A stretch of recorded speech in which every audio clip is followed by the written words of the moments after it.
Hello everyone, welcome back to our YouTube channel. जैसा कि हमने साइंस का नया सेशन स्टार्ट किया हुआ है, उसमें हमने चैप्टर सेकंड और चैप्टर थर्ड कंप्लीट कर लिया है।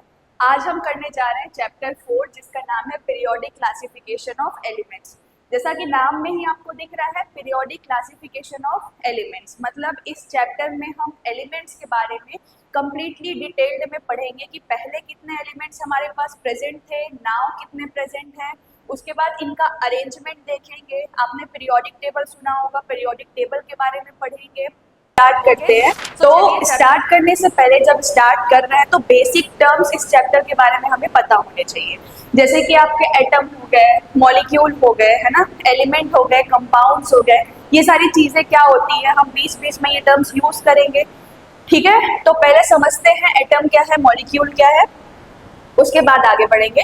तो पहला हमारा डेफिनेशन है एटम, परमाणु क्या होता है। आप लोगों ने सुना होगा एटम, इससे पहले 9th क्लास में आपने पढ़ा है एटम, मॉलिक्यूल, एलिमेंट पढ़ा है, कंपाउंड पढ़ा है। तो एटम क्या होते हैं? The smallest unit of an element that can take part in a chemical reaction is called an atom. जो स्मॉलेस्ट यूनिट किसका, किसी भी एलिमेंट का, यहाँ पे एलिमेंट बोला गया है, आप सब्सटेंस बोल सकते हो, कोई भी मैटर बोल सकते हो, ठीक है। तो किसी भी सब्सटेंस या किसी भी मैटर का जो क्या होता है, स्मॉलेस्ट यूनिट होता है या स्मॉलेस्ट पार्टिकल होता है, उसको हम बोलते हैं एटम, या फिर हिंदी में उसको हम क्या बोलते हैं, परमाणु कहते हैं। ठीक है, जैसे कि यहाँ पे दिख रहा होगा आपको हाइड्रोजन एटम, ये एक है, एक कण है हाइड्रोजन का, है ना, एक कण है, तो ये हमारा हो गया हाइड्रोजन एटम। जैसे मैंने ये पेन लिया हुआ है, अगर मैं इस पेन को क्या करती हूँ, तोड़ती हूँ, ये कोई मैटर या सब्सटेंस, कोई मैटर है, तो इसको मैं क्या करी हूँ, तोड़ती हूँ, तो मुझे इसको इतना तोड़ना है कि मुझे इसका सबसे छोटा पार्टिकल मिल जाए, जिसे हम और डिवाइड नहीं कर सकते। तो इसका जो सबसे छोटा पार्टिकल होगा वो हमारा क्या होगा, एटम होगा, परमाणु होगा। ठीक है, जैसे कि आपका हाइड्रोजन एटम हो गया, ऑक्सीजन एटम हो गया, है ना, ये सब हमारा क्या है, एटम है, परमाणु है। अब मॉलिक्यूल क्या होता है? जब हम दो या दो से ज्यादा एटम्स को क्या करेंगे, जोड़ देंगे, है ना। जैसे एक एटम है, इसमें मैंने 2-3 एटम और जोड़ दिया, तो जब हम दो या दो से ज्यादा एटम्स को जोड़ देते हैं तो वो मिलके बना लेता है मॉलिक्यूल या अणु बन जाता है। डेफिनेशन एक बार देख लेते हैं। A molecule is the smallest unit of a substance. Molecule क्या होता है? ये स्मॉलेस्ट यूनिट ऑफ सब्सटेंस होता है that can exist independently and shows all the properties of that substance. और उस सब्सटेंस की सारी प्रॉपर्टीज को क्या करता है, शो करता है। It is made up of one और मोर एटम्स। ये कैसे बने होते हैं? एक या दो से ज्यादा एटम से मिलके बने होते हैं, केमिकली कंबाइंड टुगेदर। ठीक, अब जैसे एग्जांपल में आप ऑक्सीजन बोल सकते हो, वाटर बोल सकते हो, CO2 बोल सकते हो, ये सब हमारे क्या है, ये सब हमारे मॉलिक्यूल अणु हो जाते हैं। जैसे हम एक ऑक्सीजन की अगर बात करें तो ये क्या है, हमारा एटम है, परमाणु है। लेकिन हमने यहाँ पे O2 लिखा है, हमने दो ऑक्सीजन के एटम्स को जोड़ दिया, तो ये क्या बना लिया, O2 हमारा जो बन गया वो क्या है, मॉलिक्यूल बन गया। वैसे ही H2O है, वाटर मॉलिक्यूल। तो यहाँ पे हमने क्या लिया है, हाइड्रोजन का 2 एटम लिया है और ऑक्सीजन का 1 एटम। तो यहाँ पे 2 से ज्यादा एटम्स हो गए, तो ये मिलके हमारा क्या बना लिया, मॉलिक्यूल बना लिया, अणु बना लिया। ओके, चलिए नेक्स्ट पढ़ते हैं, एलिमेंट एंड कंपाउंड्स क्या होते हैं। एलिमेंट क्या होगा, देखो जैसे हमने एटम और मॉलिक्यूल पढ़ा है ना, एटम आपका स्मॉलेस्ट यूनिट होता है, सेम उसी तरह क्या होता है, एलिमेंट होता है। अ प्योर सब्सटेंस, क्या बोला जा रहा है, a pure substance made up of only one kind of atoms. ये प्योर सब्सटेंस होते हैं और एक ही टाइप के एटम से मिलके बने होते हैं, इज कॉल्ड एन एलिमेंट। उन्हें हम क्या बोलते हैं, एलिमेंट्स बोलते हैं। जैसे आपका हाइड्रोजन हो गया, ऑक्सीजन हो गया, आयरन हो गया, ये सब हमारे क्या है, एलिमेंट है। ठीक है, अब जैसे अब हम क्या करेंगे, कंपाउंड लिखेंगे, यौगिक क्या होते हैं। ठीक, तो कंपाउंड के लिए क्या करना है, a substance formed by the chemical combination of 2 और मोर एलिमेंट्स। अब जब आप दो या दो से ज्यादा एलिमेंट्स को क्या करेंगे, जोड़ देंगे, तो वो क्या बन जाता है, हमारा कंपाउंड बन जाता है, यौगिक बन जाता है ना। जैसे हम इससे पहले वाली स्लाइड में देखिए, आप एटम्स ले रहे हो, एटम क्या है, आपका स्मॉलेस्ट यूनिट है किसी भी सब्सटेंस का या किसी भी मैटर का। तो जब आप एटम्स को जोड़ देते हैं तो वो क्या बना लेता है, मॉलिक्यूल बना लेता है। वैसे ही जब आप एलिमेंट्स को क्या करेंगे, जोड़ेंगे, ये एक ही काइंड के एटम से बना हुआ होता है एलिमेंट, और जब आप एलिमेंट्स को जोड़ दोगे तब क्या फॉर्म हो जाता है, कंपाउंड फॉर्म हो जाता है। इसका एग्जांपल जैसे आपका वाटर है, कार्बन डाइऑक्साइड है, सोडियम क्लोराइड है ना। यहाँ पे देखो हमने दो एलिमेंट को जोड़ा हुआ है, सोडियम और क्लोरीन, तब यहाँ क्या बना है, सोडियम क्लोराइड बना है। वैसे ही कार्बन डाइऑक्साइड, तो यहाँ पे हमने दो एलिमेंट को जोड़ा है, कार्बन प्लस ऑक्सीजन, तब हमारा कार्बन डाइऑक्साइड बना है। ओके यहाँ पे और एग्जांपल समझ, जैसे हीलियम है आपका, ऑक्सीजन है, ये सारे क्या है, contain only one kind of atom. अब जैसे आपको दिख रहा होगा यहाँ पे दो एटम है, तो एटम तो दो है लेकिन सेम टाइप के, दोनों ऑक्सीजन के ही एटम, इसलिए ये क्या है, आपका एलिमेंट है। ओके अब यहाँ पे हमने क्या किया है, जैसे दो से ज्यादा क्या किया है, एलिमेंट्स को हमने जोड़ दिया, तो ये हमारा क्या बन गया, कंपाउंड बन गया। ठीक है, चलिए, तो ये हमारे कुछ बेसिक टर्म्स थे जिसका यूज हम क्या करेंगे, इस पूरे चैप्टर में करेंगे। ठीक है, एटम है, मॉलिक्यूल है, आपका एलिमेंट है, कंपाउंड है। अब इसके बाद हम आते हैं जो हमारा मेन चैप्टर है, पीरियोडिक क्लासिफिकेशन ऑफ एलिमेंट्स। ठीक है, तो अभी नाउ देखो क्या है, how many elements are known now. अभी एट प्रेजेंट हमारे पास टोटल कितने एलिमेंट्स है, 118 एलिमेंट्स हमारे पास अभी टोटल प्रेजेंट है। अब हमें इन 118 एलिमेंट्स के बारे में क्या करना है, स्टडी करना है। अब देखिए जैसे हमारे पास 118 एलिमेंट्स है और हमें इसके बारे में पढ़ना है। अगर हम इस 118 एलिमेंट्स को क्या करेंगे, अच्छी तरीके से अरेंज नहीं करेंगे, हम ऐसे ही रख दें, तो क्या हम 118 एलिमेंट्स को पढ़ सकते हैं, नहीं पढ़ सकते। तो इसीलिए क्या किया गया है, why do we need to arrange elements, हमें एलिमेंट्स को अरेंज करने की नीड क्यों पड़ी, ताकि हमें उसको पढ़ने में, उसको स्टडी करने में क्या हो, इजी हो। तो यहाँ पे देखो पॉइंट्स है, जैसे कि to study a large number of elements in a simple and systematic way, हम उसे सिंपली और सिस्टमैटिक वे में पढ़ सके, इसलिए हमने क्या किया है, एलिमेंट्स को अरेंज किया है।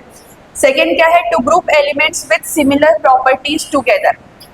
अब जैसे हमारे पास 180 एलिमेंट्स है, अब 118 में मान लेते हैं 18 एलिमेंट्स की प्रॉपर्टी सेम है, तो उसको हमने क्या किया है, एक जगह रख दिया है, ताकि हम अगर एक प्रॉपर्टी के बारे में पढ़ रहे हैं तो हमें उन पूरे 18 एलिमेंट्स के बारे में पता चल जाए। ठीक है, थर्ड पॉइंट क्या है, to make the study of their properties easier, और इसको अरेंज क्यों किया गया, ताकि हमें इनकी प्रॉपर्टीज पढ़ने में आसानी हो। फोर्थ क्या है, to predict the properties of unknown elements, जो अननोन एलिमेंट्स हैं उनकी प्रॉपर्टीज प्रेडिक्ट करने में इजी पड़े।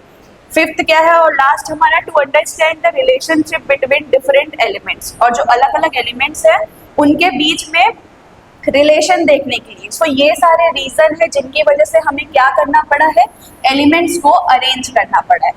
ओके अब हम इसके बाद वाली स्लाइड्स में क्या देखेंगे कि अलग अलग टाइम पे जितने एलिमेंट्स हमारे पास प्रेजेंट थे, उन एलिमेंट्स पे क्या किया है, अलग अलग साइंटिस्ट ने अपना अपना एक्सपेरिमेंट किया है, और अपने अपने हिसाब से, अपने अपने तरीके से उन्होंने क्या किया है, एलिमेंट्स को अरेंज किया है। तो अब हमें क्या करना है, सारे साइंटिस्ट के अकॉर्डिंग सबका लॉ देखना है, और उन्होंने एलिमेंट्स को कैसे अरेंज किया है वो हम आगे स्टडी करेंगे। ओके सो पहले साइंटिस्ट हमारे कौन आते हैं, फर्स्ट है हमारे डॉबेराइनर्स।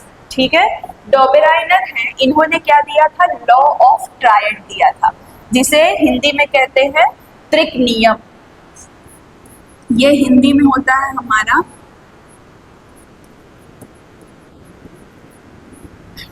त्रिक नियम होता है ये। ठीक है, सो डॉबेराइनर फर्स्ट साइंटिस्ट थे, इन्होंने हमें दिया था लॉ ऑफ ट्रायड। अब इनका लॉ ऑफ ट्रायड जो त्रिक नियम है वो क्या कहता है, चलो समझते हैं। सो फर्स्ट पॉइंट हमारा इनका क्या है, Dobereiner's was a German scientist who classified elements based on their atomic weight. ये एक जर्मन साइंटिस्ट थे। ठीक है, इन्होंने एलिमेंट्स को किस बेस पर क्लासिफाई किया था, किस बेस पे क्लासिफिकेशन किया था उनका, एटॉमिक वेट के बेस पे। जो एलिमेंट का एटॉमिक वेट होता है, मास जो होता है आपका, उनके बेसिस पे इन्होंने एलिमेंट्स का क्लासिफिकेशन किया था। सेकेंड पॉइंट क्या है, he group the elements in sets of 3 called triad. इन्होंने क्या किया, क्लासिफिकेशन एटॉमिक वेट के बेस पे किया। उसके बाद इन्होंने 3 एलिमेंट्स का क्या किया था, ग्रुप बनाया था, जिन्हें इन्होंने क्या बोला, ट्रायड बोला, त्रिक बोला था। ठीक है, थर्ड पॉइंट हमारा क्या बोलता है, in a triad elements have similar properties. अब हम क्या करेंगे, जो ट्रायड ले रहे हैं, जो 3 एलिमेंट हम ले रहे हैं, उन तीनों की क्या होगी, प्रॉपर्टी सेम होगी। ठीक है, फोर्थ पॉइंट क्या बताता है, the elements are arrange in increasing order of atomic weight. और हमें क्या करना है, जो एटॉमिक वेट होगा उसे इंक्रीजिंग ऑर्डर में रखना है। जो एलिमेंट्स का अब मान लेते हैं जैसे यहाँ पे लिथियम, सोडियम, पोटेशियम है, तो लिथियम हमारा क्या होगा, जैसे फर्स्ट ग्रुप की बात हो रही है, इसको मैं अभी आगे पीरियोडिक टेबल में हमें और अच्छे से समझ में आएगा। पहला हाइड्रोजन होता है, ठीक है, तो ये हमारा फर्स्ट है, ये थर्ड है, ये 11th है, ये 19 है। तो देखो क्या हो रहा है, इंक्रीजिंग ऑर्डर में लग रहा है। तो इन्होंने क्या किया था, जो आपके एलिमेंट्स है उनको increasing order of atomic weight पर रखा था, ठीक है। फिफ्थ पॉइंट हमारा क्या है, the atomic mass of the middle element is nearly equal to the average of the other two elements. अब क्या होता है, इनका जो लॉ था, ट्रिक नियम, वो ये हमारा मेन लाइन है, ठीक है।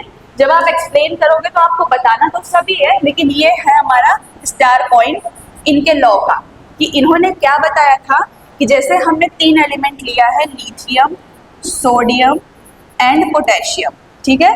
लिथियम, सोडियम, पोटेशियम हमने 3 ले लिया। अब इसमें क्या होगा, जो हमारा बीच वाला एलिमेंट है सोडियम, इसका जो मास होगा, है ना, एटॉमिक मास होगा, वो इन दोनों के मास के क्या होगा, एवरेज।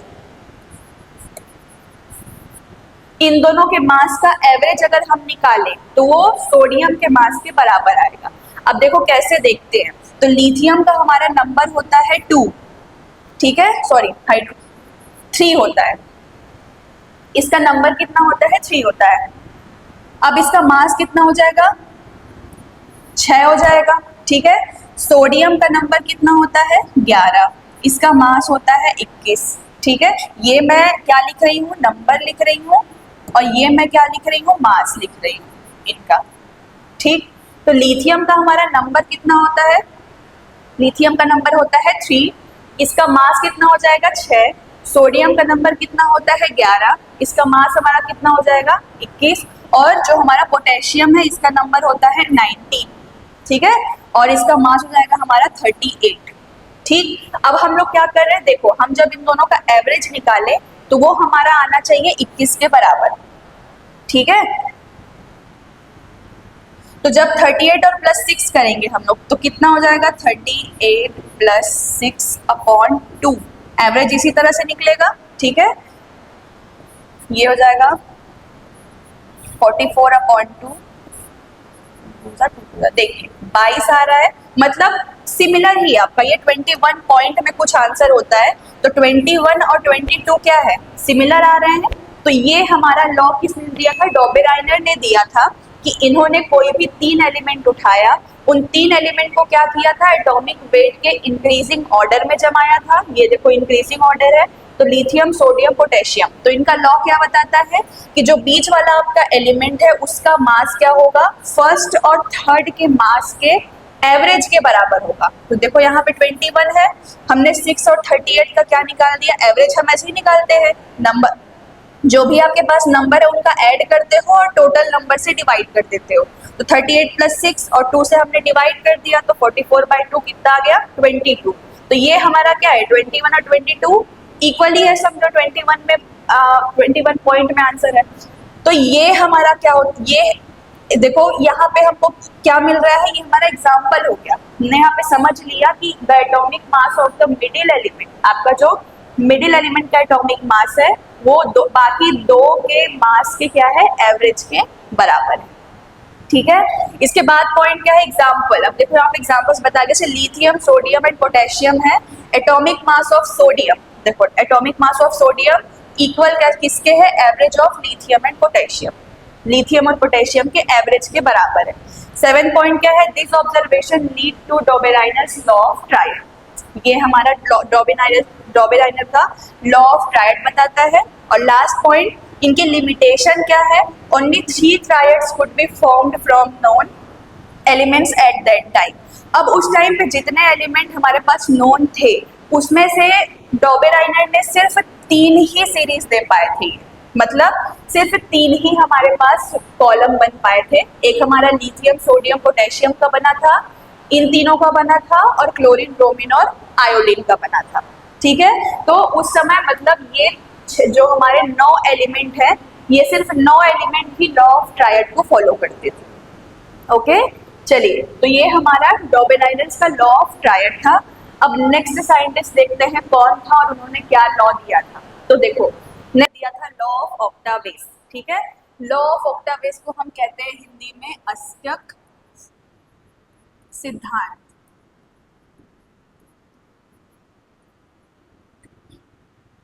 तो देखते हैं लॉ ऑफ ऑक्टावेस क्या था और न्यूलैंड्स ने इसको किस तरीके से बनाया था। ठीक है, तो ये हमारा क्या है, जॉन न्यूलैंड्स का पूरा नाम क्या है, जॉन अलेक्जेंडर न्यूलैंड्स है। ये एक ब्रिटिश साइंटिस्ट थे। ठीक है, और इन्होंने क्या किया था, एलिमेंट्स ऑफ अरेंजमेंट, जो हमारे एलिमेंट्स का अरेंजमेंट है उसको स्टडी किया था। नेक्स्ट पॉइंट हमारा क्या बता रहा है, he arranged element in increasing order of their atomic weight. इससे पहले हमने डॉबेराइनर देखा, डॉबेराइनर ने भी क्या किया था, एटॉमिक वेट को इंक्रीजिंग ऑर्डर में लगाया था। और जो हमारे न्यूलैंड्स हैं, इन्होंने भी एटॉमिक वेट को इंक्रीजिंग ऑर्डर में ही लगाया था। ठीक है, नेक्स्ट पॉइंट हमारा क्या बताता है, इन्होंने क्या ऑब्जर्व किया था। देखो, इन्होंने किया क्या था कि इन्होंने 8 एलिमेंट्स उठाए थे। ठीक है, जैसे हमारे हिंदी के 7 स्वर होते हैं, वैसे ही इन्होंने 8 एलिमेंट उठाए थे। देखो 1 2 3 4 5 6 7 एलिमेंट्स उठाए थे। ठीक है, अब ये 7 एलिमेंट को इन्होंने क्या किया था, एटॉमिक वेट के इंक्रीजिंग ऑर्डर में लगाया।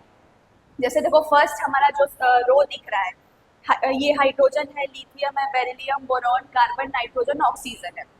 ठीक है, अब इन्होंने इनको क्या किया है, ये पूरा आपका कैसा है, एटॉमिक वेट के इंक्रीजिंग ऑर्डर में है।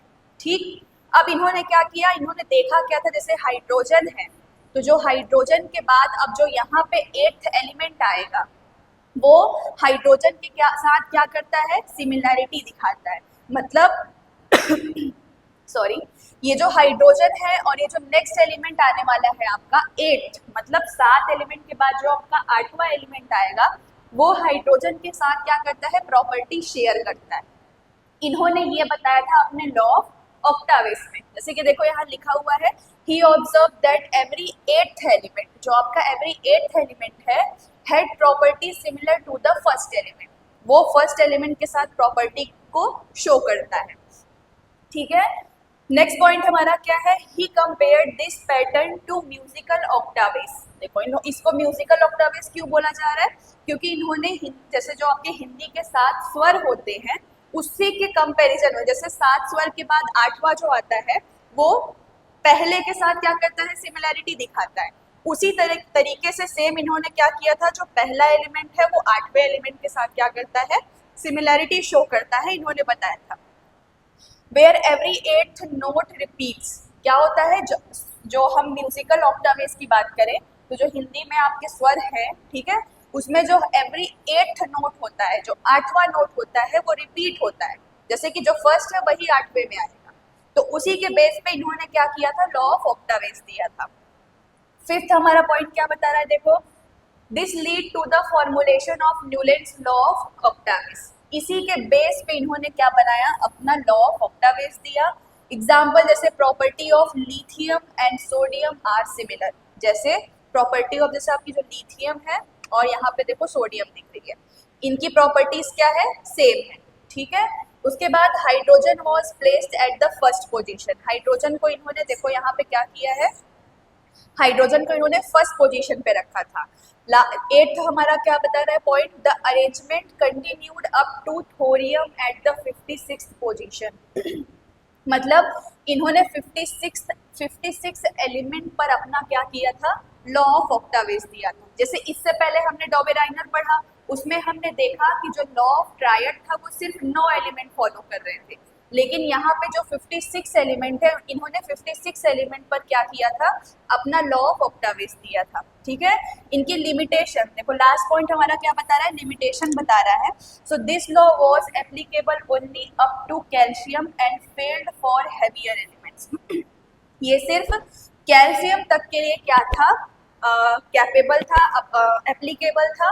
और उसके बाद जो आपके हैवियर एलिमेंट्स होते हैं, जो भारी एलिमेंट्स थे, उनके लिए ये लॉ क्या था, फेल हो गया, मतलब वो फॉलो नहीं कर पा रहे थे इस लॉ को। ठीक है, आई होप आपको ये समझ में आया होगा। देखो सिंपली है, लॉ ऑफ ऑक्टावेज क्या था, जो आपके म्यूजिकल स्वर हैं, ठीक है, हिंदी के जो स्वर है, जैसे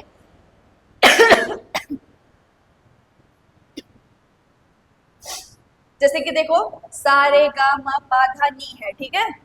अब देखो सा रे गा मा पा धा नी के बाद फिर से क्या आता है, सा आता है। उसी तरीके से इन्होंने क्या किया था, जो पहला एलिमेंट होगा वो एथ एलिमेंट के साथ क्या करेगा, सिमिलैरिटी को शो करता है, ठीक है। चलिए नेक्स्ट पढ़ते हैं। अब इसके बाद देखिए, पहला हमने डॉबेराइनर पढ़ा है, सेकंड हमने न्यूलैंड्स पढ़ा है, अब थर्ड देखते हैं। थर्ड हमारे क्या है, लोथर मेयर है। लोथर मेयर ने क्या दिया था, अब देखो लोथर मेयर ने अपने मतलब जब इन्होंने एलिमेंट्स की स्टडी करी तो इन्होंने क्या किया था, एक एटॉमिक वॉल्यूम कर्व दिया था, ठीक है। जैसे आप ग्राफ पेपर का यूज करते हैं, है ना, तो ग्राफ पेपर में आप कर्व बनाते हैं ना, तो वैसा ही इन्होंने क्या किया था, एक वॉल्यूम कर्व दिया था एलिमेंट्स के स्टडी के बेस पर। अब ये क्या था, इसको हम पढ़ते हैं, ठीक है। देखो फर्स्ट हमारा पॉइंट क्या बता रहा है, Lothar Meyer was a German scientist, ये एक जर्मन साइंटिस्ट थे। इसके पहले जो हमने दो पढ़ा है वो दोनों ब्रिटिश साइंटिस्ट थे, ठीक है। तो चलिए नेक्स्ट पॉइंट देखते हैं। He plotted a graph between atomic volume and atomic weight of elements. अब इन्होंने देखो क्या किया है, एटॉमिक वॉल्यूम और एटॉमिक वेट दोनों में क्या किया था, दोनों के बीच एक ग्राफ बनाया था। जैसे आप कभी भी ग्राफ खींचते हो तो किसी भी दो चीज के बीच में ग्राफ खींचते हो ना, जैसे मैं बोलूं आपको ग्राफ बनाना है जैसे हाइट और वेट के बारे में ग्राफ बनाना है, तो आप जैसे ये एक्स एक्सिस है और ये वाई एक्सिस है, तो आप यहाँ पे हाइट रख दोगे, यहाँ पे वेट रख दोगे। तो इसी तरीके से क्या किया था जो हमारे लोथर मेयर है, इन्होंने एटॉमिक वॉल्यूम और एटॉमिक वेट पर क्या किया था, ग्राफ दिया था, ठीक है। नेक्स्ट पॉइंट क्या बता रहा है, this graph is known as the atomic volume curve. अब जो इन्होंने एटॉमिक वॉल्यूम और एटॉमिक वेट पर जो ग्राफ खींचा, ठीक है, उसी को इन्होंने क्या बोला था, एटॉमिक वॉल्यूम कर्व बोला था। नेक्स्ट देखो क्या है, he observe that elements with similar properties occur at similar position on the curve. अब इन्होंने क्या देखा कि इन्होंने जितने भी एलिमेंट्स लिए उनमें इन्होंने क्या किया, एटॉमिक वॉल्यूम और एटॉमिक वेट के बेस पर क्या किया, एक ग्राफ बनाया, ठीक है, वॉल्यूम कर्व बनाया। फिर इन्होंने वहां पे स्टडी किया, देखा कि जिन जिन एलिमेंट्स की प्रॉपर्टी क्या थी, सिमिलर थी, जो एलिमेंट्स सिमिलर प्रॉपर्टी शो कर रहे थे वो एलिमेंट्स कहाँ थे, सिमिलर पोजीशन में थे, ठीक। अभी इसके बाद मैं आपको कर्व दिखाऊंगी तो ये चीजें आपको अच्छी तरीके से समझ में आ जाएंगी, ओके। अब जैसे कि element like sodium, potassium, rubidium, है ना, are found at the peaks of the curve. अब जैसे सोडियम है, पोटेशियम है, रुबीडियम है, ये सारे क्या थे, हमारे जो वॉल्यूम कर्व था उसके हाईएस्ट पॉइंट पे थे, पीक पर थे। और जो जैसे फ्लोरीन है, क्लोरीन है, ब्रोमीन है, ये सारे found on the rising parts of the curve. Rising parts of मतलब सेंटर कहीं पे, जैसे बीच में आपको कहीं देखने को मिलेंगे ये सारे एलिमेंट्स। उसके बाद जैसे सच मैग्नीशियम है, कैल्शियम है, ये located on the descending parts of the curve. अब जैसे मैग्नीशियम है, कैल्शियम है, ये सारे आपको कहाँ देखने को मिलेंगे, सबसे लोएस्ट पॉइंट पे देखने को मिलेंगे, ठीक है। अब देखो जैसे सोडियम, पोटेशियम, रुबीडियम सबसे हाईएस्ट पॉइंट पे देखने को आपको मिल रहा है, मतलब इन तीनों की प्रॉपर्टीज क्या है, सिमिलर है। वैसे ही जैसे फ्लोरीन, क्लोरीन और ब्रोमीन है, ये सारे आपको कहाँ देखने को मिल रहे हैं, सेंटर पॉइंट पे देखने को मिल रहा है, बीच में कहीं भी नहीं, मतलब इन सब की प्रॉपर्टीज क्या है, सिमिलर है, ठीक। वैसे ही मैग्नीशियम और कैल्शियम की। फिर एलिमेंट्स लाइक बेरियम है, बोरॉन है, कार्बन है, एल्यूमिनियम है, are found at the lowest point minima of the curve.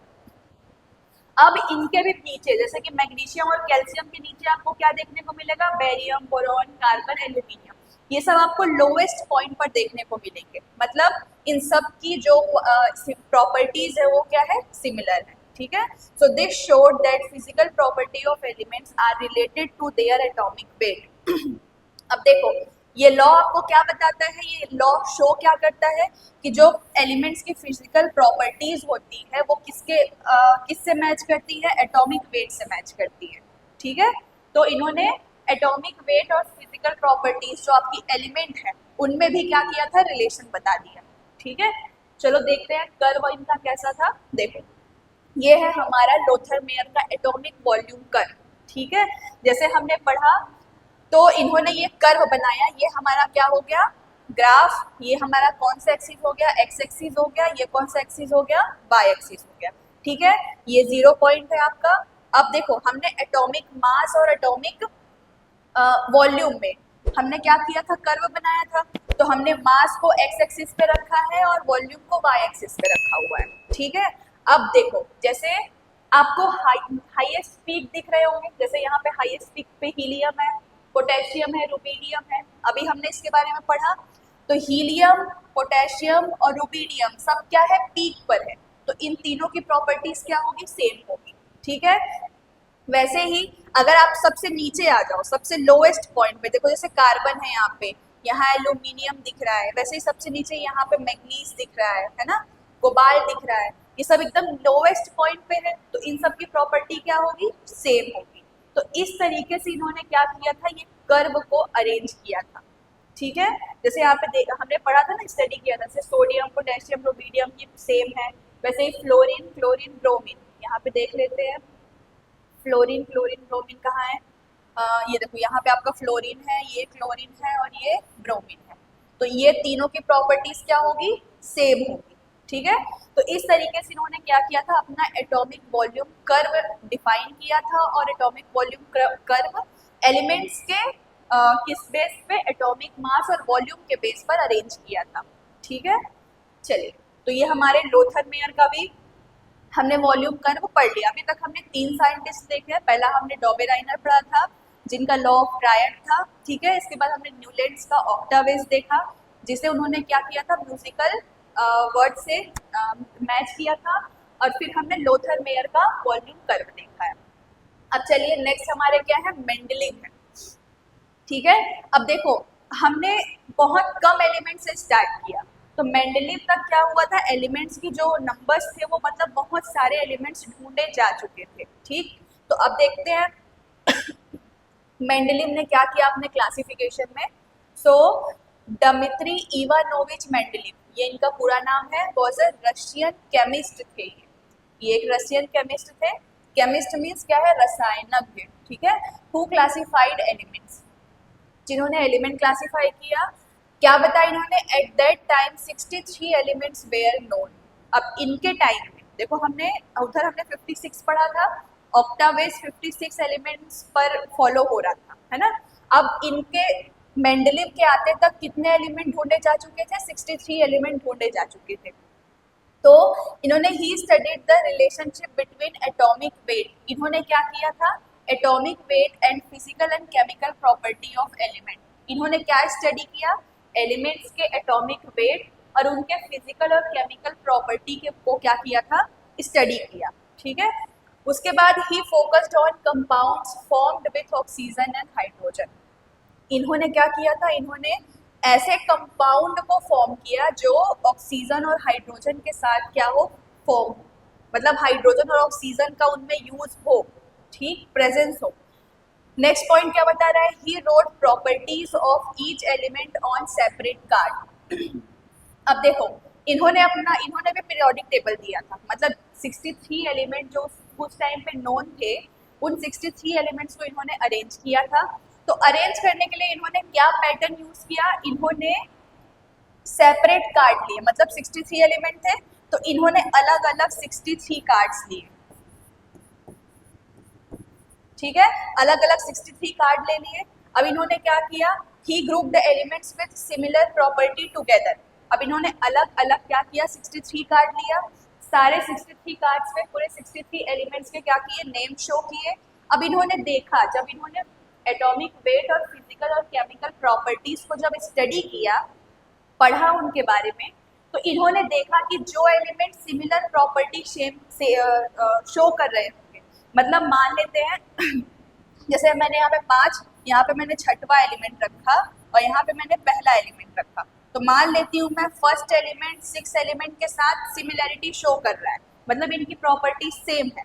तो क्या किया इन्होंने, मेंडलीव ने इन दोनों को एक ही पीरियड में रख दिया मतलब इन दोनों को उन्होंने एक साथ रख दिया। ठीक है, तो इस तरीके से मेंडलीव ने अपना क्लासिफिकेशन दिया था। नेक्स्ट पॉइंट देखो क्या बता रहा है, He arranged elements in increasing order of their atomic weight. इन्होंने भी एटॉमिक वेट के इंक्रीजिंग ऑर्डर में अपने एलिमेंट्स को लगाया था। देखो जितने भी लॉज हम पढ़ते आ रहे हैं सब में साइंटिस्ट ने क्या किया है, एटॉमिक वेट के इंक्रीजिंग ऑर्डर में ही अपने एलिमेंट्स रखे हैं। ठीक है, नेक्स्ट पॉइंट क्या है, elements with similar property were placed one below the other in a table. जैसे जो मैंने अभी यहाँ बताया कि जो एलिमेंट्स सिमिलर प्रॉपर्टी शो कर रहे हैं उन्हें एक के नीचे एक रखा। ठीक, अब जैसे हम लोग घर में रहते हैं, घर में अगर हम लोगों को कोई चीज रखनी है एक जगह पे, तो जो चीज सेम होती है हम उसको क्या करते हैं, एक जगह रखते हैं।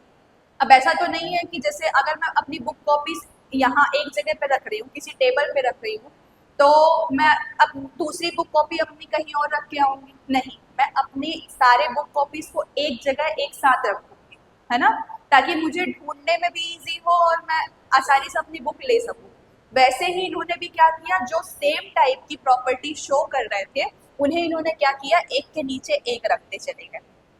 ठीक है, तो नेक्स्ट पॉइंट क्या है, he observe that properties of elements repeat after a fixed interval. इन्होंने देखा कि जो एलिमेंट की प्रॉपर्टी है वो कुछ टाइम के बाद क्या होती है, रिपीट होती है। ठीक है, ही प्रपोज द पीरियोडिक लॉ। इन्होंने एक पीरियोडिक लॉ दिया।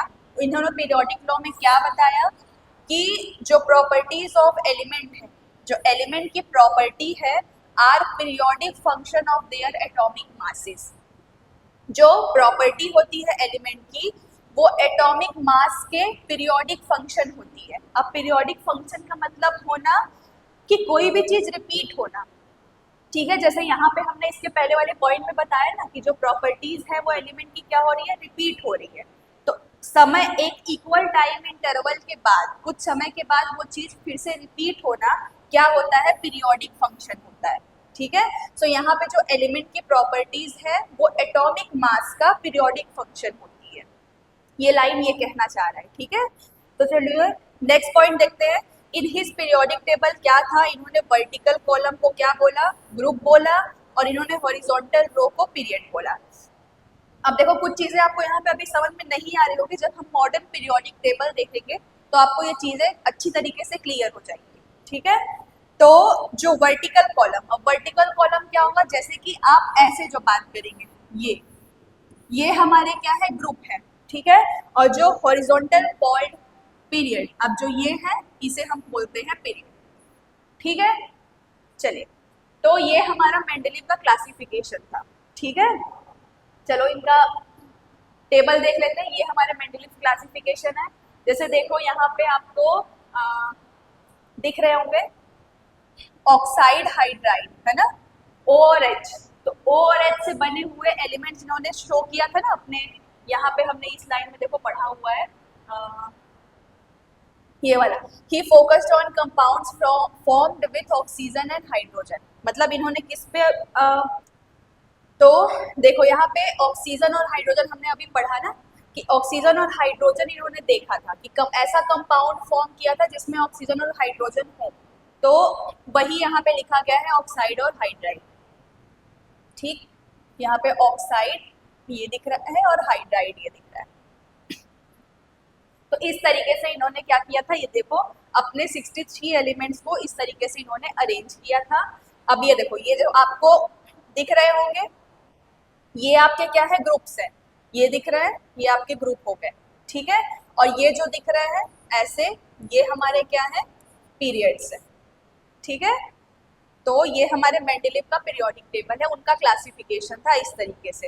अब देखो आपको कुछ दिख रहा होगा, कहीं कहीं कुछ कुछ जगह छोड़े गए, है ना, तो ये जगह इन्होंने इसलिए छोड़ा था ताकि अगर कोई और एलिमेंट डिस्कवर हो और वो अगर यहाँ पे प्रॉपर्टी सिमिलर शो कर रहा हो तो उस एलिमेंट को हम यहाँ पे रख देंगे।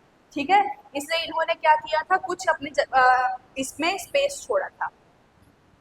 चलिए अब इनकी क्या करते हैं, इनके अचीवमेंट्स पढ़ते हैं। इनके पीरियोडिक टेबल की अचीवमेंट्स क्या थी, तो फर्स्ट था helpful in studies of element. इनका जो क्लासिफिकेशन था वो एलिमेंट्स के स्टडी में बहुत हेल्पफुल था, क्योंकि इन्होंने क्या किया, जो प्रॉपर्टी सिमिलर थी उनको एक साथ रख दिया, जिनमें कुछ अलग डिफरेंस था उनको अलग रख दिया। तो ऐसे में हमें स्टडी करने में बहुत ईजी रहता था टेबल। ठीक है, सेकेंड क्या है, discovery of new elements.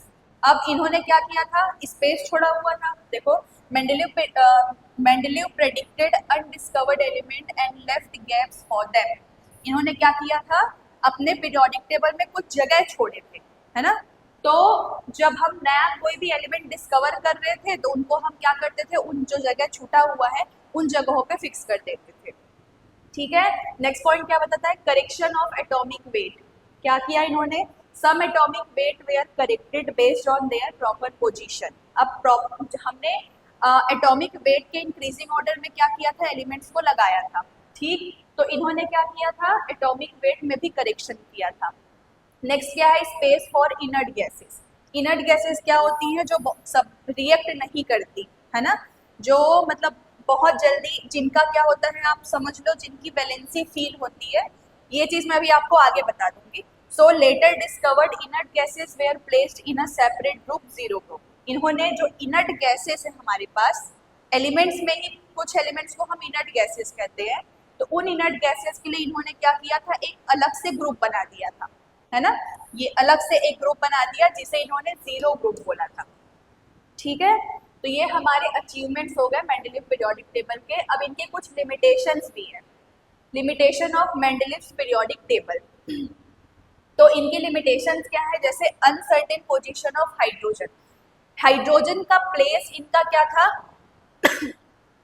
Hydrogen का प्लेस यहाँ पे अनसर्टेन था, क्योंकि देखो हाइड्रोजन क्या करता है, एक इलेक्ट्रॉन गेन, इसमें हाइड्रोजन जो है हाइड्रोजन का नंबर 1 होता है, मतलब इसमें एक ही इलेक्ट्रॉन है ना। तो ये एक इलेक्ट्रॉन किसी को दे भी सकता है और किसी से ले भी सकता है। तो इसलिए ये क्या होता है, हाइड्रोजन का जो जगह है वो अनसर्टेन है। ये आपका पहले ग्रुप के साथ भी सिमिलैरिटी शो करता है, और जो हमारा जीरोथ ग्रुप अभी हमने पढ़ा, जीरो ग्रुप के साथ भी सिमिलैरिटी शो करता है। तो इसलिए इसका स्पेस अनसर्टेन है। ठीक है, heavier elements before lighter ones. इन्होंने क्या किया था, जो हेवियर एलिमेंट्स है उनको लाइटर से पहले रखा। No place for isotope. Isotope क्या होते हैं, जिनकी प्रॉपर्टी सेम हो बट उनका एटॉमिक वेट डिफरेंट हो। ठीक है, ऐसे एलिमेंट्स जिनका प्रॉपर्टी सेम है और उनका एटॉमिक वेट डिफरेंट है उसे हम आइसोटोप कहते हैं। तो नो प्लेस फॉर आइसोटोप्स। इनके पीरियोडिक टेबल में आइसोटोप्स के लिए कोई भी जगह नहीं थी। लास्ट पॉइंट इनकी लिमिटेशन क्या है, irregular increase in atomic weight. Atomic weight did not increase in a proper pattern. मतलब यहाँ पे जो एटॉमिक वेट था एलिमेंट्स का, वो एक प्रॉपर पैटर्न में इंक्रीज नहीं होता था। ठीक है, सो ये इनकी क्या है, लिमिटेशंस है, और इसके पहले हमने अचीवमेंट्स पढ़ा है। तो हमारा ये मेंडलीव भी पूरा कंप्लीट हो गया। ठीक है, चलिए तो देखिए अब हमारा नेक्स्ट क्या है। अभी तक हमने कौन कौन किसको किसको पढ़ लिया है, एक बार देख सकते हैं। इसके पहले हमने मेंडलीव को पढ़ा हुआ है, ठीक है, डॉबेराइनर पढ़ा, न्यूलैंड्स पढ़ा, है ना, लोथर मेयर का टेबल पढ़ा हुआ है, मतलब उनका एटॉमिक वॉल्यूम कर्व था। ठीक, अब हमारा क्या है, मोसले हैं, इन्होंने क्या किया था, मॉडर्न पीरियोडिक लॉ दिया। ठीक है, या फिर मॉडर्न पीरियोडिक टेबल दिया इन्होंने। ये हमारा प्रेजेंट, अभी तक इनका मॉडर्न पीरियोडिक टेबल ही हम क्या करते हैं, स्टडी करते हैं। ठीक, तो मोसले के टाइम पे हमारे पास, अभी हमने और एक चीज पढ़ा, हमारे पास अभी 118 एलिमेंट्स क्या है, नोन है। तो इन्होंने पूरे 118 एलिमेंट्स पर क्या किया था, अपना पीरियोडिक टेबल दिया, जिसे हम मॉडर्न पीरियोडिक टेबल के नाम से जानते हैं। ठीक है, तो गिवन बाय हेनरी मोसले, ये क्या है, ब्रिटिश साइंटिस्ट थे, इनका पूरा नाम हेनरी मोसले है। सेकेंड पॉइंट क्या है, ही डिस्कवर्ड एटॉमिक नंबर। देखो, इसके पहले हमने कहीं भी एटॉमिक नंबर की बात नहीं की है। ठीक है, हमने सिर्फ एटॉमिक वेट देखा, फिजिकल और केमिकल प्रॉपर्टीज देखी थी। यहाँ पे देखो क्या है, इन्होंने एटॉमिक नंबर डिस्कवर किया। अब एटॉमिक नंबर का मतलब नंबर ऑफ प्रोटॉन्स। किसी भी एलिमेंट में अगर मैं बोल रही हूँ, अगर जैसे मैं बोल रही हूँ हाइड्रोजन का एटॉमिक नंबर 1 है, मतलब उसमें जो प्रोटॉन्स की संख्या है, जो नंबर ऑफ प्रोटॉन्स है, वो भी कितना होगा, एक ही होगा। ठीक है, नेक्स्ट पॉइंट क्या है, ही stated that atomic number is more important then atomic weight. इन्होंने क्या बताया, जो एटॉमिक नंबर है वो एटॉमिक वेट से ज्यादा इंपॉर्टेंट होता है। ठीक, इन्होंने मॉडर्न पीरियोडिक लॉ क्या दिया, देखो मेंडलीव ने भी मॉडर्न पीरियोडिक लॉ दिया था, मतलब, और इन्होंने भी क्या दिया है, पीरियोडिक लॉ दिया है। इन्होंने क्या बताया, property of element are periodic function of their atomic number. जो प्रॉपर्टी ऑफ एलिमेंट है, किसी भी एलिमेंट की जो प्रॉपर्टी है वो एटॉमिक नंबर के क्या होती है, पीरियोडिक फंक्शन होती है। अगेन पीरियोडिक फंक्शन का मतलब रिपीट होना, ठीक है। एक लिमिटेड टाइम इंटरवल के बाद अगर कोई चीज रिपीट हो रही है उसका मतलब है पीरियोडिक फंक्शन होना, ठीक है। नेक्स्ट पॉइंट क्या बता रहा है, elements are arranged in increasing order of atomic number. इन्होंने एटॉमिक नंबर के इंक्रीजिंग ऑर्डर में क्या किया था, 118 एलिमेंट्स को अरेंज किया। जैसे हमने इसके पहले पढ़ा था, सारे साइंटिस्ट ने एटॉमिक वेट को इंक्रीजिंग ऑर्डर में लगाया था, लेकिन मेंडलीव ने क्या किया, एटॉमिक नंबर को इंक्रीजिंग ऑर्डर में लगाया था, ठीक है। टोटल एलिमेंट इनके पास 118 थे, ठीक है, स्ट्रक्चर। अब इनके पीरियोडिक टेबल में क्या है, 18 ग्रुप है ना, जो हमने इसके पहले मेंडलीव में पढ़ा, जो आपके वर्टिकल कॉलम्स है, वर्टिकल कॉलम्स, ये हमारे मॉडर्न पीरियोडिक टेबल में कितने हैं, 18 है, ठीक। और पीरियड कितने हैं, 7 पीरियड है। वर्टिकल कॉलम्स, हॉरिजॉन्टल रोज।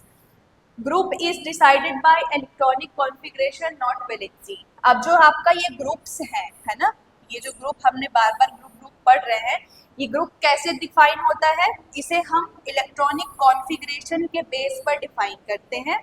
और टाइप्स ऑफ एलिमेंट्स, इनके पास क्या है, मतलब अलग अलग टाइप्स के एलिमेंट थे, इन्होंने उसको नाम से 3 से 12 तक को हम ट्रांजिशन एलिमेंट कहते हैं, 1, 2, 13, 18 इसको हम मेन ग्रुप एलिमेंट कहते हैं। तो ट्रांजिशन एलिमेंट और मेन ट्रांजिशन एलिमेंट्स तो आपको अभी उतना समझने की जरूरत नहीं है, इतना रिक्वायरमेंट इसकी नहीं है, लेकिन जैसे हमने यहाँ पे इलेक्ट्रॉनिक कॉन्फ़िगरेशन वर्ड यूज किया है, ग्रुप, पीरियड, ये सब मैं अभी आपको पीरियोडिक टेबल में एक्सप्लेन कर दे रही हूँ, ठीक है। तो ये हमारा मोस्टलेस मॉडर्न पीरियोडिक टेबल था, इसने दिया है कितने एलिमेंट्स पे दिया है, इन्होंने लॉ क्या दिया था, ये सारी चीजें आपको अच्छी तरीके से लर्न होनी चाहिए, ठीक है। चलिए, तो मॉडर्न पीरियोडिक टेबल में और भी कुछ चीजें हैं जिससे हमें पता होना चाहिए। तो देखो, जैसे element in the same period have the same number of shells, ठीक है।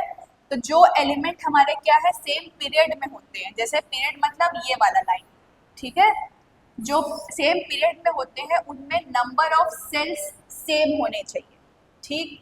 Atomic number increases by 1 from left to right in a period. जो एटॉमिक नंबर होता है, जब आप पीरियोडिक टेबल में लेफ्ट टू राइट जाएंगे, जैसे यहाँ दिख रहा होगा, यहाँ लेफ्ट टू राइट जाते जाओगे आप, तो क्या होगा, एटॉमिक नंबर इंक्रीज होता है। Valence electrons also increases by 1 across a period. जो वैलेंस इलेक्ट्रॉन्स होते हैं वो भी क्या होते हैं, इंक्रीज होते हैं। Elements in a period have different property but same number of shells. जो एलिमेंट्स जो सेम पीरियड में हैं उनकी प्रॉपर्टी क्या होती है, डिफरेंट होती है, बट उनमें नंबर ऑफ शेल्स सेम होते हैं। Maximum number of electron in a shell.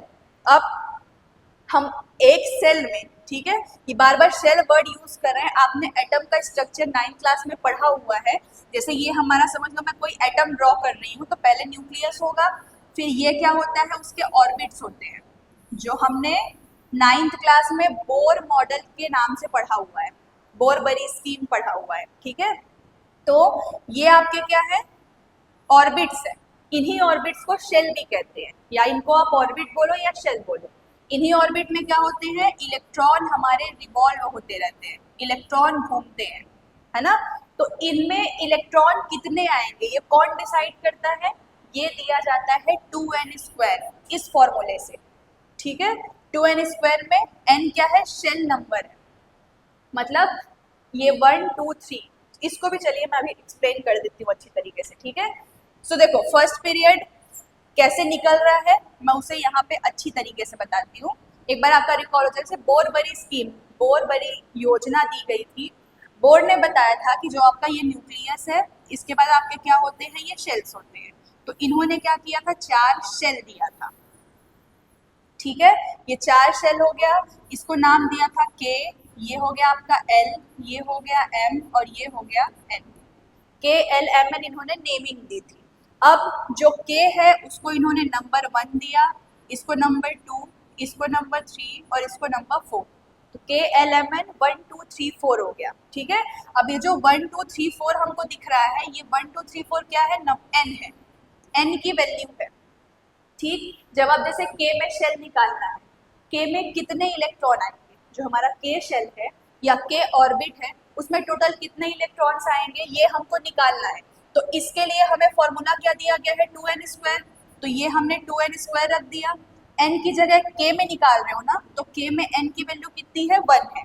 तो इसकी जगह मैं क्या रखूंगी? 1 का स्क्वायर। कितना आएगा? 2।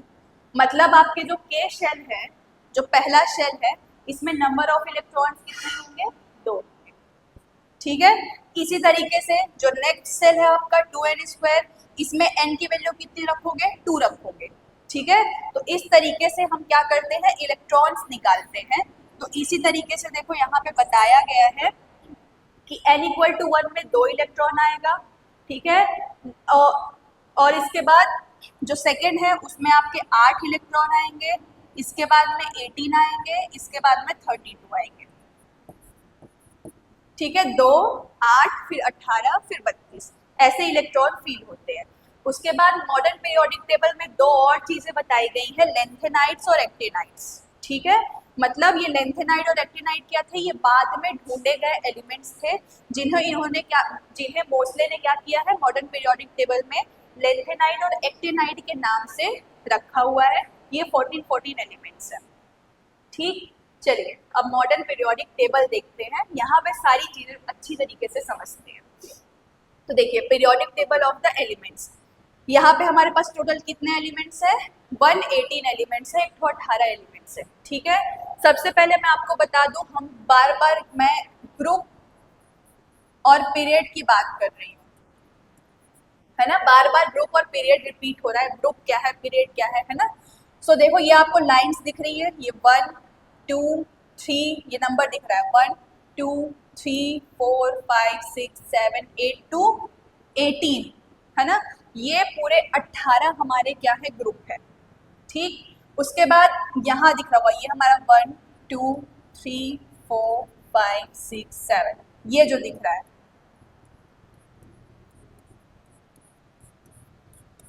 ये हमारे पूरे क्या है? 7 पीरियड है। अभी हमने पढ़ा कि मॉडर्न पीरियोडिक टेबल में 18 ग्रुप है और 7 पीरियड्स है, तो वो यही है, ये हमारे 18 ग्रुप हो गए और ये हमारे 7 पीरियड हो गए।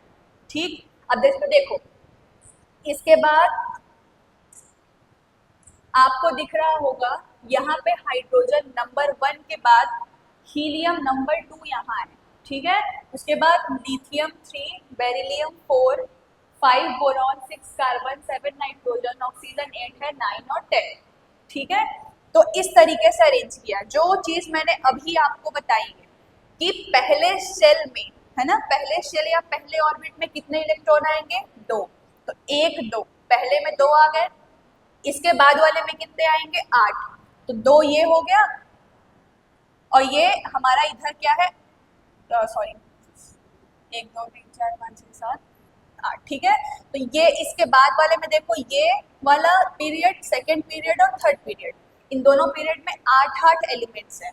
ठीक है, इसके बाद अगर आप काउंट करोगे, ये वाला लाइन और ये वाला लाइन काउंट करोगे, इन दोनों में 18 है और इन दोनों में 32 है। अब बोलोगे ना, वहां पे बढ़ा तो नहीं, तो 32 कैसे हुआ? तो यहाँ पे आपको दिख रहा होगा, ये कलर दिख रहा है और ये कलर दिख रहा है। इसमें देखो 57 के बाद 71 है और यहाँ 89 के बाद 103। तो यहाँ में जो बीच में जो 14 एलिमेंट्स हैं, उन्हें क्या किया गया है? नीचे रखा गया है। ये 14 एलिमेंट, 57 के बाद 58, 59, 71 के बाद 72। ठीक है, वैसे ही 89 के बाद 90 और 103 के बाद 104।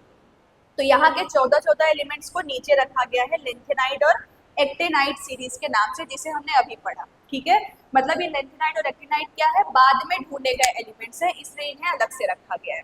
ठीक है, लेंथेनाइड और एक्टिनाइड सीरीज हमारा, और इन दोनों में कितने हो गए? 32 एलिमेंट्स हो गए। ठीक, इसके बाद हमने पढ़ा है कि जीरो ग्रुप, इनर्ट गैसेस का अलग से ग्रुप बना है, तो ये जो आपका 18th ग्रुप है इसे हम इनर्ट गैस या 0th ग्रुप के नाम से जानते हैं। 18th हो गया, ठीक है। तो ये हमारा मॉडर्न पीरियोडिक टेबल है। इसमें कम से कम आपको 30 जिंक दिख रहा है, 30 जिंक तक का आपको पूरा एटॉमिक नंबर और एटॉमिक वेट लर्न होना चाहिए। अब देखो हाइड्रोजन यहाँ लिखा हुआ है, ये 1 दिख रहा है, ये 1 इसका क्या है, एटॉमिक नंबर है जो मोस्ले ने बताया आपने मॉडर्न पीरियोडिक टेबल में। और ये जो नीचे लिखा हुआ है 1.008 है ना, 1.0, ये उसका क्या है, एटॉमिक मास है। तो हम किसी भी एलिमेंट का, जैसे मैं हाइड्रोजन लिख रही हूँ तो मैं इसका नंबर यहाँ लिखूंगी और मास नीचे लिखूंगी, ठीक है। किसी भी एलिमेंट का नंबर हम ऊपर लिखते हैं एटॉमिक नंबर, और मास नंबर उसका हम कहाँ लिखते हैं, नीचे लिखते हैं, ठीक है।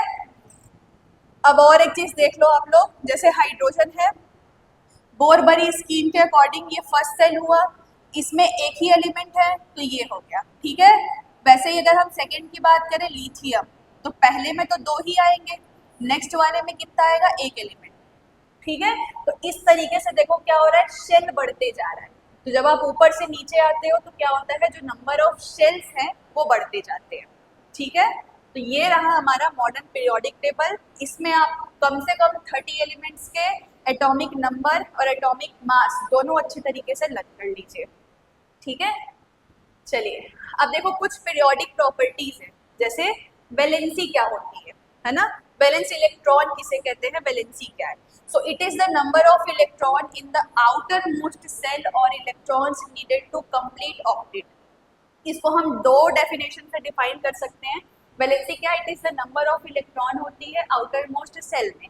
जैसे हम लिथियम की बात करें तो लिथियम का नंबर 3 है, इसका अगर मैं स्ट्रक्चर बनाऊं तो ये बनेगा, इसमें 2 इलेक्ट्रॉन और इसमें 1 इलेक्ट्रॉन। तो देखो लास्ट सेल में कितने इलेक्ट्रॉन है, 1, तो इसकी वैलेंसी कितनी, लिथियम की वैलेंसी कितनी हो जाएगी, 1 हो जाएगी, ठीक है। तो valency depends on electronic configuration. Electronic configuration मतलब यही है जो मैं निकाल रही हूँ। देखो 3 है तो पहले में कितने आएंगे, 2 इलेक्ट्रॉन, इसके बाद कितने आएंगे, 1।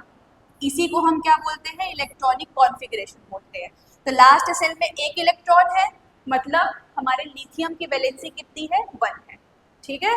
सो in a period valency increases from 1 to 4। अब जैसे पीरियोडिक टेबल में आप देखोगे, ये पीरियोडिक टेबल है, ये हम पीरियड की बात कर रहे हैं, तो पीरियड में जो हमारी वैलेंसी होती है वो इंक्रीज होती है, वही यहाँ पे बताया गया है, ठीक है। एग्जाम्पल जैसे लिथियम, बेरिलियम, बोरॉन, कार्बन।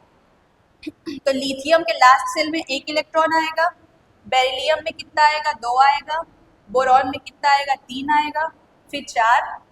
इस तरीके से हम वैलेंसी निकाल सकते हैं, ठीक। और यहाँ पे देखो बैलेंस इलेक्ट्रॉन बताया भी गया है, सोडियम का बताया गया यहाँ पे। सोडियम के लास्ट सेल में 1 इलेक्ट्रॉन आ रहा है, ठीक है। ये हमने सोडियम का यहाँ पे एक्सप्लेन किया है, इसके लास्ट सेल में 1 इलेक्ट्रॉन आ रहा है, मतलब सोडियम की वैलेंसी कितनी है, 1 है, ठीक है। चलिए नेक्स्ट देखते हैं। नेक्स्ट हमारा एटॉमिक साइज है। अब एटॉमिक साइज का मतलब जो आपके शेल और ऑर्बिट बढ़ रहे हैं। देखो जैसे यहाँ पे समझ में आ रहा होगा, जैसे आप ऊपर से नीचे आओगे, है ना, ग्रुप में आप जब ऊपर से नीचे आओगे तो आपके जो क्या है, एटॉमिक साइज है वो इंक्रीज होती है। इंक्रीज कैसे हो रही है, अब जैसे हाइड्रोजन बनाओगे तो हाइड्रोजन में क्या होगा, आपका एक ही सेल रहता है। उसके बाद जैसे हम लोग अगर लिथियम की बात करें तो लिथियम में हमारे कितने हो जाते हैं, 2 शेल आ जाते हैं, ठीक। उसके बाद अगर हम सोडियम की बात करें तो सोडियम में हमारे पास कितने शेल आ जाते हैं, 3 शेल आ जाते हैं। तो इस तरीके से हमारा क्या होगा, एटॉमिक साइज क्या होता है, इंक्रीज होता है। अब atomic size refers to the size of an atom, ये आपके एटम की साइज है, ठीक है। तो फ्लोरीन, क्लोरीन, ब्रोमीन, आयोडीन, ठीक है। तो ये हमारे क्या है, एटॉमिक साइज है। देखो ये वाला line, fluorine, chlorine, bromine, iodine, तो ऊपर से नीचे आ रहे हो तो आपका क्या होगा, एटॉमिक साइज इंक्रीज होगा, ठीक है। चलिए नेक्स्ट क्या है हमारा, ionisation energy and ionisation potential है। तो आयनाइजेशन एनर्जी क्या होती है, ये ऐसी एनर्जी है required to remove the most loosely held electron from an isolated gaseous atoms. देखो ये हमारा न्यूक्लियस हो गया, ये हमारे इलेक्ट्रॉन्स हो गए, ये हमारा आउटर मोस्ट इलेक्ट्रॉन है, मतलब सबसे बाहर वाला इलेक्ट्रॉन है। मतलब देखो न्यूक्लियस का जो पावर होगा वो इस इलेक्ट्रॉन पे बहुत ही कम होगा। तो ये क्या होगा आपका लूजली बाउंड है ना। ये देखो ये लूजली लिखा हुआ है ना, बहुत ही हल्की तरीके से ये न्यूक्लियस से जुड़ा हुआ है, तो इसको हम इजीली बाहर निकाल सकते हैं। तो इस इलेक्ट्रॉन को बाहर निकालने में जितनी एनर्जी की रिक्वायरमेंट होगी उसे हम आयनाइजेशन एनर्जी कहते हैं। ठीक है, आयनाइजेशन एनर्जी इस इलेक्ट्रॉन वोल्ट, मतलब इसे हम EV से डिनोट करते हैं। It depends on distance between nucleus and outer most electron. और ये डिपेंड किस पे करता है, न्यूक्लियस से आपके आउटर मोस्ट इलेक्ट्रॉन का जितना डिस्टेंस होगा उस पर ये डिपेंड करता है। मतलब न्यूक्लियस से जितने पास का इलेक्ट्रॉन आप निकालोगे एनर्जी ज़्यादा लगेगी, और जितना दूर का आप इलेक्ट्रॉन निकालोगे उतनी एनर्जी आपको कम लगेगी। ठीक है, so ionization energy decreases from top to bottom. अब पीरियोडिक टेबल में जब आप ऊपर से नीचे आओगे तो ये जो आयनाइजेशन एनर्जी होती है वो क्या होती है, डिक्रीज होती है। क्यों डिक्रीज होगी, क्योंकि आपके एटम का साइज इंक्रीज हो रहा है। ठीक है, चलिए नेक्स्ट देखते हैं। नेक्स्ट हमारा है इलेक्ट्रॉन एफिनिटी। ठीक है, अब इलेक्ट्रॉन एफिनिटी क्या है, electron affinity is the energy released when an electron is added to an atom. इससे पहले हमने आयनाइजेशन एनर्जी पढ़ा। आयनाइजेशन एनर्जी क्या था कि जब आप किसी इलेक्ट्रॉन को एटम से बाहर निकाल रहे हो तब जो एनर्जी लग रही है वो आयनाइजेशन एनर्जी थी। ठीक है, लेकिन इलेक्ट्रॉन एफिनिटी क्या होती है, ये ऐसी एनर्जी है जब आप किसी भी इलेक्ट्रॉन को ऐड करोगे। देखो यहाँ पे हमारे पास 6 थे, हमने एक इलेक्ट्रॉन इसमें ऐड किया, तो एक इलेक्ट्रॉन ऐड करने पे यहाँ पे जो एनर्जी लगी होगी उस एनर्जी को हम इलेक्ट्रॉन एफिनिटी कहते हैं। ठीक है, तो किसी भी एटम के जुड़ने पर जो एनर्जी रिलीज होती है उस एनर्जी को हम क्या कहते हैं, इलेक्ट्रॉन एफिनिटी कहते हैं। Non metals gain electron to form negative ion. ठीक, metal lose electron to form positive ions. ठीक है, सो अब पीरियड में क्या होता है, electron affinity increases from left to right. अब पीरियोडिक टेबल की अगर तुम बात करोगे, यहाँ लेफ्ट टू राइट आओगे पीरियोडिक टेबल में, तो जो हमारी इलेक्ट्रॉन एफिनिटी होती है वो क्या होती है, बढ़ती है, इंक्रीज होती है। ठीक है, और ग्रुप में क्या होता है, इलेक्ट्रॉन एफिनिटी डिक्रीज होती है ऊपर से नीचे आने पर। चलिए नेक्स्ट हमारा है इलेक्ट्रोनेगेटिविटी। इलेक्ट्रोनेगेटिविटी क्या होती है, इलेक्ट्रोनेगेटिविटी इज द एबिलिटी है, ऐसी क्षमता है ऑफ एन एटम, किसी भी एटम की ऐसी एबिलिटी या क्षमता है to attract shared electrons towards itself, shared electrons को अपने तरफ खींचने की। जैसे मान लिया जाए मैंने A और B दो एलिमेंट लिए हैं, इनमें क्या है, एक एक इलेक्ट्रॉन है। ठीक है, ये एक एक इलेक्ट्रॉन को शेयर कर रहे हैं, आपने 9th क्लास में पढ़ा हुआ है शेयरिंग।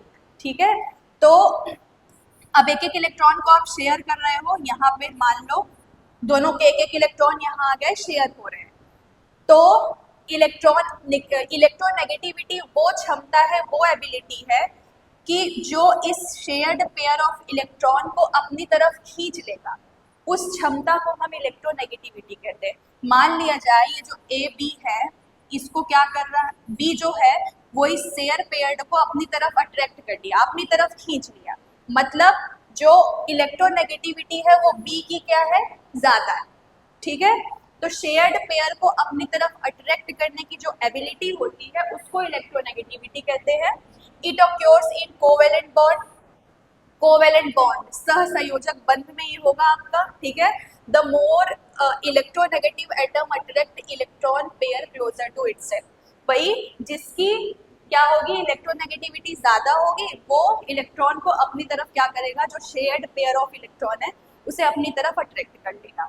ठीक है, अब एग्जाम्पल से इन HCl chlorine attract electron more than hydrogen. अब जैसे HCl की बात करें, हाइड्रोजन और क्लोरीन है इसका एक इलेक्ट्रॉन, इसका एक इलेक्ट्रॉन, तो क्या करता है, क्लोरीन इसे अपनी तरफ खींच लेता है। ठीक है, तो क्लोरीन की इलेक्ट्रोनेगेटिविटी क्या है, ज़्यादा है। ओके, चलिए तो ये आज का हमारा क्या था, लास्ट टॉपिक था। ठीक है, हमने पूरे पीरियोडिक टेबल को अच्छी तरीके से समझ लिया है, और यहाँ पे जितने भी साइंटिस्ट आपके एक के बाद एक आए हैं उनको भी हमने कम्प्लीटली डिटेल्ड में पढ़ा हुआ है। तो आप इसको एक बार अच्छी तरीके से नोट्स बनाओ और एक बार अपने से पढ़ने का ट्राई करो इसको, तभी आपको यहाँ की चीज़ें क्या होगी, लर्न होगी। और पीरियोडिक टेबल में आपको कम से कम 25 से 30 एलिमेंट्स के atomic number with mass learn होने चाहिए। Okay, so thank you so much for watching, जल्दी मिलेंगे।